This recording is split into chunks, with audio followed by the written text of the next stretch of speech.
Stay out in California right now. It is almost 2 months into its budget stalemate, unable to bridge a $19 billion deficit. The state's controller saying it will run out of cash come October and is likely to have to start issuing those IOUs again.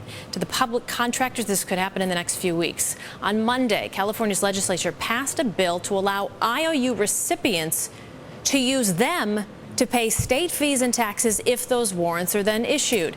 The bill's author joins us from California. That's Assemblyman Joel Anderson. Thank you so much for your time. Do explain how this is going to work exactly.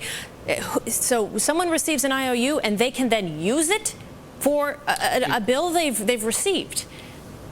Well, last year we had testimony that last year when we issued 450,000 IOUs totaling $2.6 billion, that some companies received as much as 60% of their annual sales in an IOU. Can you imagine getting $287,000 in an IOU and at the same time getting a bill from the state for $125,000 in taxes and having no way to pay it? These are companies and these are individuals who want to play by the rules. They want to pay their taxes on time. They've delivered quality products and services to a state, and their only mistake was they contracted with California. You're not necessarily getting a warm reception right now from the governor and the governor's office. Well, you know what? I'm optimistic. I believe that the governor understands the issue. You see, when you're thinking in terms of California's creditworthiness, it won't be Wall Street that dictates it. It'll be Main Street.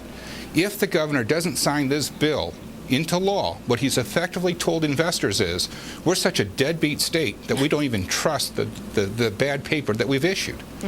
So I'm pretty optimistic that he's going to sign this bill into law. But this is a Band-Aid at this point for a problem that has been looming for years.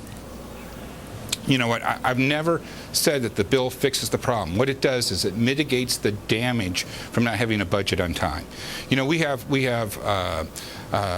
long ago, long before I got elected, the state adopted a policy of borrowing its way out of debt. And it's continued to borrow and borrow and borrow, never owning up to the true debt.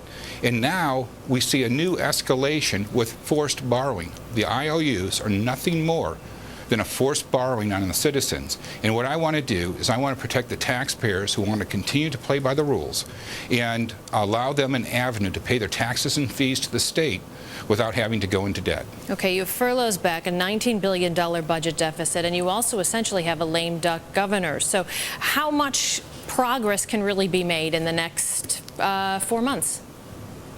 Well, I think that looking at the state's problems, almost all of our problems can be solved. It's well within our ability to do it. What we don't have is we have two sides that are unwilling to come together. Now, I'm in the minority party, and so I'm the tail that doesn't wag the dog. I've not had an opportunity to vote on a budget because it's the majority party that allows us to vote on budgets, and it also dictates what budget we vote on. So far this year, we've had no votes. So, look, November elections are coming. We can change who's in the majority, and I'm prepared to lead along with my colleagues. Okay, and when should this bill be on the governor's desk? Well, it has to come back for concurrence in the Assembly side. It's due up either today or tomorrow, and it could be as early as Friday on the governor's desk. And I would urge all Californians to send a letter to the governor and let him know how they feel. Look, this is simple, straightforward fairness and taxpayer protection. And I'm in the minority party. I couldn't move this bill through unless we all agreed that it was a good idea. It's received no votes, and it's moved through both houses with broad bipartisan support. There's over 80 co-authors. We have over 3,000 letters of support. Typical bill would maybe get 20 letters of support. Thank you, Mr. Anderson, San Diego Republican. We Thank appreciate that you joined us to help us to understand a little bit more about this bill currently before the governor. Appreciate your time.